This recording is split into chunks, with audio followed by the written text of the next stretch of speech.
반갑습니다. 지난번에 이어서 이제 큰 테마 두 번째 마지막 정리 시간이 됐습니다. 부자들의 코칭 MBA. 그래서 부자들은 성격과 기질을 어떤 리더십을 활용해서 부자가 되는지, 오늘은 정리하는 데 있어서 박대리 그리고 박사장이 된 그 박대리가 박대리 시절에는 어떻게 성격과 기질이라고 하는 리더십을 활용해서 부자가 됐는지 알아보도록 하겠습니다. 먼저 이 박대리는 직장 시절에 무난한 직장 생활을 하는 데 있어서 가장 중요한 것은 아랫사람일까요? 윗사람일까요? 가끔 정에 불타는 많은 분들이 아랫사람이라고 말하는데, 제가 볼 때는 여러분 직장 생활의 첫 번째 고객은 사실은 대표나 윗사람입니다. 그리고 두 번째 고객이 아랫사람이라고 봐야 되겠죠. 자, 그러면 상사와 어떻게 잘 지낼 수 있을까요? 예를 들면 오늘의 이 박 대리를 사교 주도라고 가정한다면, 이 사교 주도는 속도가 빠를까요? 느릴까요? 사교는 만나서 사람과의 관계를 빨리 한다, 느리 한다. 우리 배우셨으니까. 빨라요, 느려요? 그렇죠, 빠르죠. 자, 주도는 의사결정을 빠르게 한다, 느리게 한다. 기억나세요? 그렇죠. 당연히 빠릅니다. 제가 제주도에서 이혼하신 분들을 예를 들었죠. 빠르게 관계를 하는 사교와 빠른 의사결정을 하는 주도, 이 두 가지가 특징이라고 할 수 있습니다. 따라서 내 상사가 만약에 반대의 기질을 갖고 있는, 예를 들면 신중 안정 혹은 안정 신중이라면 많은 갈등이 예상되겠죠. 어떤 예상이 가능할까요? 예를 들면 속도의 갈등이죠. 속도의 갈등. 그래서 나는 무척 빠르게 의사결정을 하고 싶은데 상사는 매사에 심사숙고, 그죠? 매사에 심사숙고 하면서 천천히 분석하고 안정적으로 결정하려고 하는, 이런 것 때문에 굉장히 내가 힘들 수가 있겠죠. 그러나 이 박대리는 성격과 기질이라고 하는 것을 이미 배웠고 공부했기 때문에 내 중심으로 속도를 끌어가는 것이 아니라 상사 중심으로 속도를 맞춰주는 거죠. 여러분이 이제 코칭 MBA, 부자가 되는 코칭 MBA 전반적인 교육을 받게 되면 이제 내 중심에서 상대 중심으로, 나 중심의 생각에서 상대 중심의 생각으로 바뀌어 나가는 것이 바로 모든 부자들이 갖고 있는 행동 양식입니다. 리더십이란 나를 중심으로 세상을 재편해 나가는 게 아닙니다. 내가 도움받고 싶은 그에게 맞춰서 내가 주고 싶은 걸 주는 게 아니라 그가 원하는 것을 주는 것이죠. 이것이 핵심입니다. 자, 그러면 만약에 상사가 나와 유사한 유형이라면 어떨까요? 당연히 큰 갈등이 없습니다. 왜냐하면 나처럼 빠르게 사람을 만나서 쉽게 교제하고, 또 만나서 심지어 나이 차이가 좀 나는 형 동생을 그냥 바로 만들고 언니 동생을 만드는 것처럼, 또 스킨십도 매우 서로 좋아합니다. 스킨십을 좋아하는 사람끼리 스킨십을 하는 것이 문제가 될까요? 별 문제가 안 되겠죠. 그렇습니다. 문제가 되는 것은 나와 좀 다른 사람들이 주로 문제가 되는 거죠. 그래서 나와 다른 사람들의 행동 양식을 어떻게 도와줄 건지 한번 정리해 보도록 하겠습니다. 자, 나와 다른 주도형이 주로 갈등 시에 어떤 것들이 드러나는지 한번 정리해 볼까요? 첫 번째, 주도형은 지시적으로 됩니다. 원래 주도형은 지시하는 걸 좋아하지만 내가 지시하는데 누군가 나를 지시하려고 하면 내가 약간 공격적으로 변할 수가 있어요. 이것이 이제 주도형의 단점이 나올 텐데요. 예를 들면 다른 사람을 압도하려고 한다든가 아니면 방어하려 한다거나, 이런 것들은 주도형이 갈등 시에 나타나는 행동 유형이라고 이해하시면 됩니다. 세 번째는, 주도형들은 갈등 종식을 위해서 직권을 사용하는 경향이 있어요. 이것도 주도형들이 갈등을 만들었을 때, 갈등 시에 하는 행동 양식입니다. 또 하나는요, 주도형들이 화가 나면 확 화를 낼 것 같지만 사실은요, 그냥 그 자리를 쓱 피해버리는 형식도 주도형들이 갈등이 일어났을 때 하는 형식입니다. 왜 그럴까요? 오히려 그 자리에서 화를 확 내는 것은요, 주도형일 것 같지만 사교형들이 좀 더 감정을 드러내고요.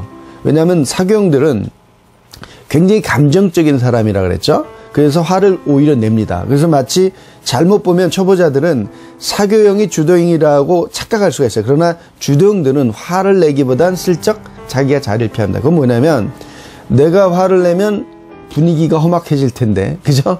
그걸 알아요, 주도형은. 그래서 오히려 자리를 쓱 피해주는 겁니다.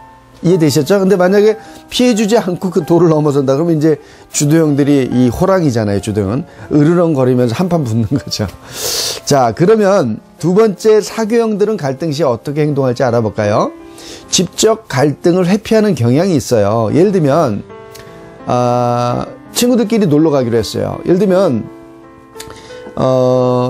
그런데 박 대리가 모든 것을 기획하기로 했는데 뭔가 중대한 실수를 해서 예를 들면 점심 먹을 거를 준비 안 했다고 가정합시다. 쌀을 안 샀다고 가정합시다. 그러면 사람들이 이렇게 추궁을 하면 박 대리는 뭐라냐면 그래서 우리 뭐 식당이 저기 있던데라고 하면서 그 쌀을 안 사온 것을 이렇게 외면하고 다른 쪽으로 이렇게 회피하려고 하는 전략을 쓰기가 쉬워요.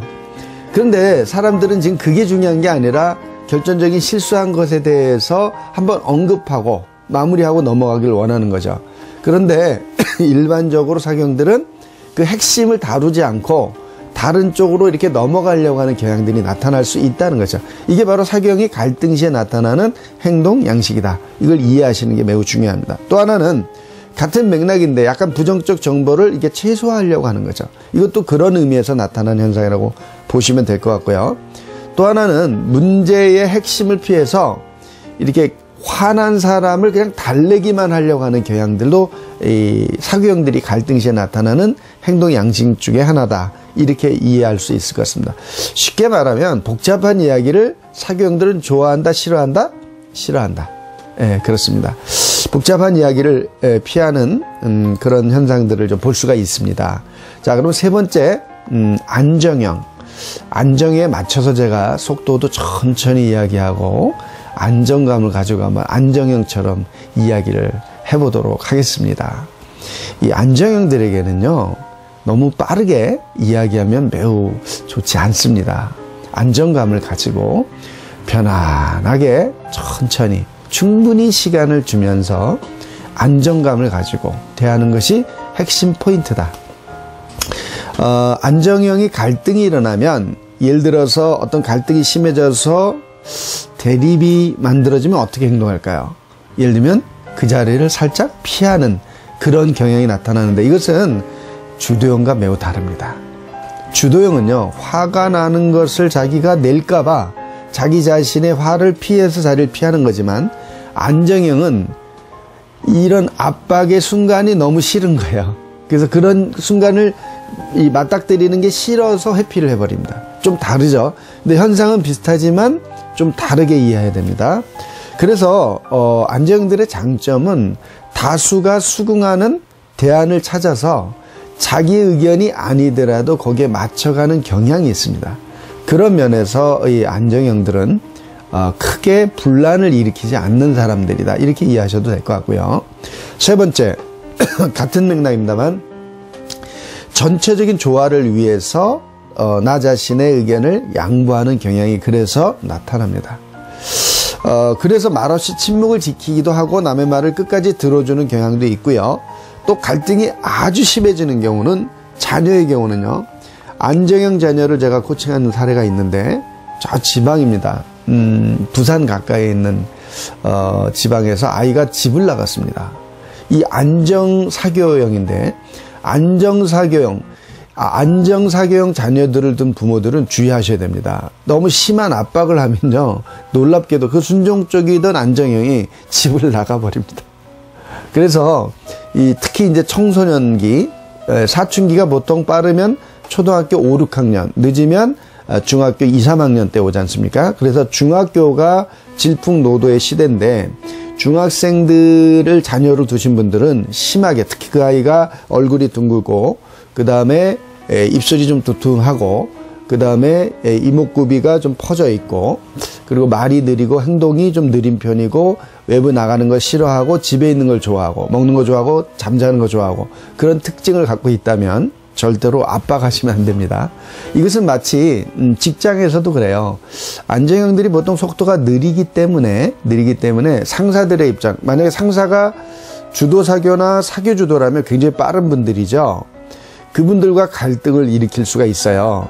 그래서 그 사람 참 너무 느려라고 생각할 수 있는데 실제로 만약에 그 사람을 해고하고 그 사람이 해고된 다음에 그 사람이 쓰던 컴퓨터를 한번 들여다보십시오. 정말 놀랍게 그 디렉토리가 완벽하게 정리되어 있고요. 회사에 필요한 모든 정보들이 완벽하게 정돈되어 있습니다.